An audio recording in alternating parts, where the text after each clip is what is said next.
డబ్బులు రాగానే ఆత్రంగా మొత్తం తీసుకెళ్ళి అప్పుల వాళ్లకు ఇచ్చేకండి. అది కరెక్ట్ పద్ధతి కాదు. ఒక స్పష్టమైన ఫార్ములా వాడండి. మొదటి భాగం మీ బేసిక్ నీడ్స్ అంటే కనీస అవసరాల కోసం ఉంచుకోండి. రెండోది మళ్ళీ మీ స్కిల్స్ని, కొత్త అవకాశాలని పెంచుకోవడానికి రీఇన్వెస్ట్ చేయండి. ఆ తర్వాత మూడవ భాగం అప్పు తీర్చడం కోసం వాడండి. ఈ మొదటి 2 పనులు పక్కాగా చేస్తేనే రేపు ఆ అప్పు మొత్తాన్ని సునాయాసంగా తీర్చగలిగే బలమైన కెపాసిటీ మీకొస్తుంది. ఇక చివరిది 6వ పాయింట్, జరిగిపోయిన ఫైనాన్షియల్ వైఫల్యాల నుండి మనం నేర్చుకోవాల్సిన పాఠాలు. Future proofing. ఒకసారి కూర్చుని ప్రశాంతంగా ఆలోచించండి. అసలు ఈ ఫైనాన్షియల్ ప్రాబ్లం, ఈ అప్పుల ఊబి ఎందుకొచ్చింది? గుడ్డిగా ఎవరినైనా నమ్మడం వల్ల, సరైన స్కిల్స్ లేకనా, లేక బ్యాడ్ మేనేజ్మెంటా? నిజాయితీగా దీనికి ఆన్సర్ వెతకండి.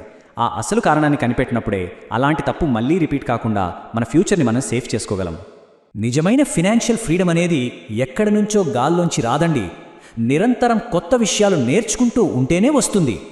ఒకసారి చేసిన తప్పును మళ్ళీ చెయ్యకూడదు. కెరీర్లో ముందుకు వెళ్ళాలంటే ప్రతి వైఫల్యం మనకొక పాఠం కావాలి. మరి మీ గత వైఫల్యం నుండి మీరు నేర్చుకున్న ఆ అతిపెద్ద పాఠమేంటి? దాన్ని బేస్ చేసుకుని మీ రాబోయే సక్సెస్కి ఎలా పునాది వేస్తారు? ఆలోచించండి. ఇది మీకొక ఛాలెంజ్. ఎప్పుడూ కొత్త స్కిల్స్ నేర్చుకుంటూ ఉండండి. మళ్ళీ ఇంకో అద్భుతమైన విశ్లేషణతో కలుద్దాం.